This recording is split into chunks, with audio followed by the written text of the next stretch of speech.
वेश बदलकर छली दशानन पर्णकुटी के द्वार खड़ा, भिक्षाम देहि देवी का स्वर निकालता था कपटी मुखड़ा। ज्यों ही जग जननी ने देहरी बाहर कदम बढ़ाए, हर्षित था दुर्भाग्य मगर सौभाग्य सभी पछताए। अट्टहास कर रावण ने अपना स्वरूप दिखलाया, माया मृत का वैदेही को तब परिणाम समझ आया। जब जब कुल की मर्यादा खूंटी पर टांगी जाती है, खिंची हुई पौरुष से लक्ष्मण रेखा लांगी जाती है। विपरीत धार में तब जीवन की नौका फेरनी पड़ती है, जनक नंदिनी को भी अग्नि परीक्षा देनी जनक नंदिनी को भी अग्नि परीक्षा देनी पड़ती है। रथ लेकर आकाश मार्ग से लंका को लंकेश चला, अपने जीवन के गिनकर वो बचे हुए दिन शेष चला। उधर जानकी के नयनों से बही अश्रु की धारा, अनुज सहेत भेष राम को कातर स्वर में पुकारा। प्रभाहीन हो गया सूर्य वनराज मौन बैठे थे, जलचर की क्रीड़ा से उठते साज मौन बैठे थे। पंचवटी ने भी अपनी संपूर्ण दिव्यता खोई थी, अश्रु नहीं छलके सीता के सारी प्रकृति रोई। अश्रु नहीं छलके सीता के सारी प्रकृति रोई थी। एक चौपाई बाबा ने लिखी, परहित सरिस धर्म नहीं भाई।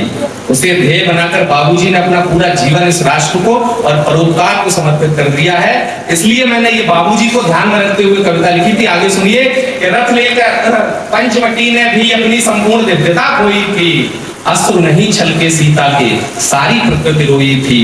और कविता का नायक इसमें आ रहा है कि विरह वेदना के शब्दों की ध्वनि कानों से टकराई। गिद्धराज सुन ठिठक गए फिर नयन दृष्टि दौड़ाई। वाणी सुन पहचान गए श्री राघव की परिणीता को। देखा कैद में रावण की जब जनक नंदिनी सीता को। याद किया उस परम पिता को, फिर दोनों पर खोले अपने बंधु सखा दशरथ की। पुत्र वधू से बोले, माना अपनी करनी पर ये नीच नहीं शर्मिंदा है, पर पुत्री निश्चिंत रहो तुम, अभी जटायु जिंदा है।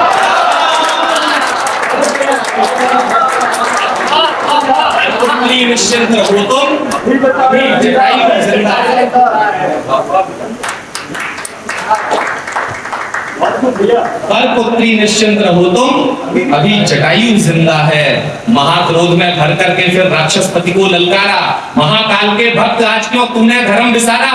ऋषि पुलस्त के उत्तम कुल पर दाग लगाने वाले, जगत पूज्य इस विप्र वंश को आज लजाने वाले। मत समझ अभी बूढ़ा हूं तेरा, दंभ तोड़कर जाऊंगा। त्रैलोक्यनाथ की कसम तुझे यम द्वार छोड़कर आऊंगा। छोड़कर आऊंगा, त्रैलोक्यनाथ की कसम तुझे यम द्वार छोड़कर आऊंगा। कटु वचनों से अपमानित हो क्रुद्ध दशानन बोला, हो मदांग फिर अहंकार के सब पृष्ठों को खोला। स्वर्ण युक्त वैभव संपन्न लंका का प्रजापिता हूं मैं, महाकाल का अनन्य उपासक इंद्रजीत का पिता हूं मैं। मत समझ, महाकाल का अनन्य उपासक इंद्रजीत का पिता हूं मैं। अरे जिन पर तू इतराता है, ये पंख अभी सब तोड़ूंगा। पलक झपकते ही तेरी गर्दन भी आज मरोड़ूंगा। लेकिन अब सुनना जटायु का जवाब कि पलक झपकते ही तेरी गर्दन भी आज मरोड़ूंगा। बड़बोलेपन से अपने कोई ढाक कह नहीं सकता, राम भक्त के सम्मुख राम द्रोही ठहर नहीं सकता। राम भक्त के सम्मुख राम द्रोही ठहर नहीं सकता। राम भक्त के सम्मुख राम द्रोही ठहर नहीं सकता। कहकर झपटा वृद्ध गीत ज्यों काल पवन झपटी हो, निशाचरी सारा घमंड करने दमन झपटी हो। पहला ही जो बार चौक से किया शीश पर रावण के, पल भर में ही गर्वित सारे रंग उड़ गए आनंद के। फिर पूरी ताकत समेत ऐसा कड़ा प्रहार किया, केश पकड़कर लंकापति के रथ से उसे उतार दिया। अरे श्रेष्ठ उपासक शास्त्र विज्ञ जो विद्वानों में पूजित था, 20 भुजा 10 सिर का बल भी समरांगण में मूर्छित था। 20 भुजा 10 सिर का बल भी समरांगण में मूर्छित था। और जितने अहंकारियों ने एक पंक्ति समर्पित करता हूं कि काम युक्त हो दर्प मिला जब, दशाननी या चरणों में अहंकार सब पड़ा हुआ था एक गिद्ध के चरणों में। अहंकार सब पड़ा हुआ था। एक गिद्ध के चरणों में सोई चेतना जागी, लज्जित चेहरा क्रोध से लाल हुआ। वही क्रोध फिर समर भूमि में गिद्धराज को काल हुआ। महाकाल का किया स्मरण, फिर कृपाण से वार किया। खिसियाकर किसी शिकारी ने जैसे कोई शिकार किया। घायल किया जटायु को, फिर उसके पंख कतर डाले। लिए जानकी को भागा, जल्दी से होश संभाले। और इतनी तीव्र गति से रावण क्यों भागा माता जानकी को लेकर, कि लिए जानकी को भागा, जल्दी से होश संभाले। धर्मनिष्ठ के सम्मुख कमजोरी को ढकने लगती हैं। कामी चोर छली की दोनों टांगे कपने लगती हैं। टांगे कपने लगती हैं। घायल होकर लहू लुहान वह गिद्ध गिरा था धरती पर। परहित में सर्वस्व समर्पण की अनुपम गाथा लिखकर। कविता अपने अंतिम चरण में है कि परहित में सर्वस्व समर्पण की अनुपम गाथा लिखकर। उधर खोजते राम सिया को पहुंचे पास जटायु के। लोहू से लथपथ शरीर था, टूटे पंख चिरायु के। देखा तुरंत समझ गई ये बेहद कोई अवतारी है। सांसों के संग राम नाम का जाप निरंतर जारी है। सिर पर फेरा, हाथ गोद में गिद्धराज को बिठा लिया।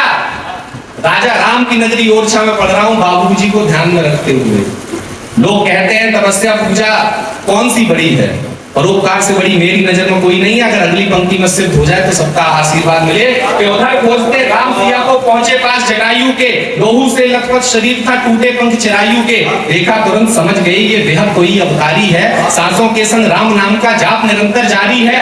सिर पर फेरा, हाथ गोद में गिद्धराज को बिठा लिया। नयन से निकले नेह नीर को घायल तन पर गिरा दिया। अरे तप में देह गलाने पर पुण्यों की गठरी खुलती। वैकुंठ भले मिल जाए लेकिन प्रभु की गोद नहीं। वैकुंठ भले मिल जाए लेकिन प्रभु की गोद नहीं मिलती। परहित में सर्वस्व समर्पण करने से सद्भाग्य जगा। अमरत्व बिना ही अमर हुआ वह क्या अनुपम सौभाग्य जगा। फिर घायल परहित में सर्वस्व समर्पण करने से सद्भाग्य जगा। अमरत्व बिना ही अमर हुआ वह क्या अनुपम सौभाग्य जगा। पल में पीड़ा दूर हुई, फिर सारी कथा सुनाई। द्वंद युद्ध संग सिया हरण की प्रभु को कथा सुनाई। फिर घायल अधरों पर एक कोमल मुस्कान सजाई। प्रभु को किया प्रणाम, कहा जाने की बेला आई। और क्या विनम्रता है राम की कि प्रभु को किया प्रणाम, कहा जाने की बेला आई। कहा राम ने तात धरा पर रुको अभी ना जाओ। कुछ अनुभव अपने जीवन के हमको भी बदलाओ। हंसकर बोला अरुण तनय, अब बातें नहीं बनाओ। और सागर पार करैया फिर से इसमें ना उलझाओ।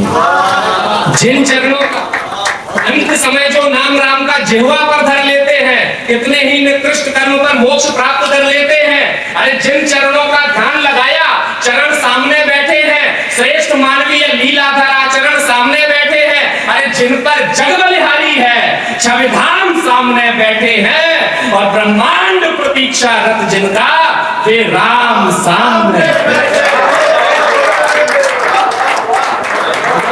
ब्रह्मांड प्रतीक्षा रत जिनका, राम सामने बैठे हैं। जब ध्यान हवन करके जिनकी, पा सका कोई भी था नहीं। उन राघव की गोद मिली, अब शेष बची कुछ चाह नहीं। गंभीर हुए श्री राम, कहा अवतार लक्ष्य संपूर्ण करो। पितृ ऋण जो चुका न पाया, अब उसको तुम पूर्ण करो। तब राघव ने विदा किया, अपना स्वरूप प्रदान किया। गिद्ध देह को छोड़ जटायु देवलोक प्रस्थान किया। गिद्ध देह को छोड़ जटायु देवलोक प्रस्थान किया। और देखिए महाराज दशरथ से ज्यादा सौभाग्यशाली इस सृष्टि में कौन होगा जिनके आंगन में प्रभु खुद शिशु बनकर खेले हों। लेकिन साहब देखिए सौभाग्य किसका क्या है कि रघुवंश मुकुटमणि दशरथ ने था आराधन पर्याप्त किया। पुत्रेष्टि यज्ञ से परम पिता को पुत्र रूप में प्राप्त किया।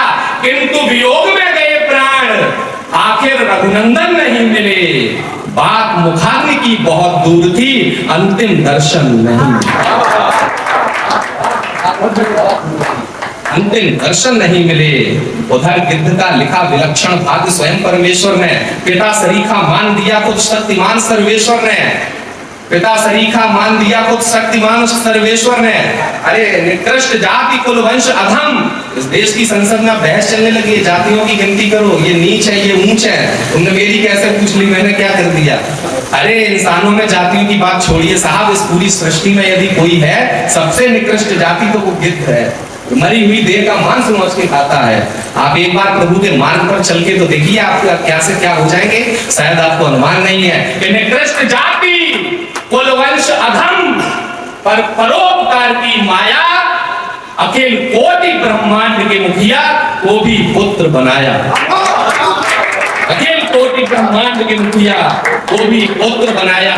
पुनः स्मरण करके इसका रोम रोम रोमांचित है, नाम गिद्ध का राम कथा में स्वर्ण अक्षर से अंकित है। श्रद्धा व विश्वास लिए उस अवधपुरी के धाम की जय, दोनों हाथ उठाओ बोलो प्रभु श्री राम की। बहुत बहुत धन्यवाद।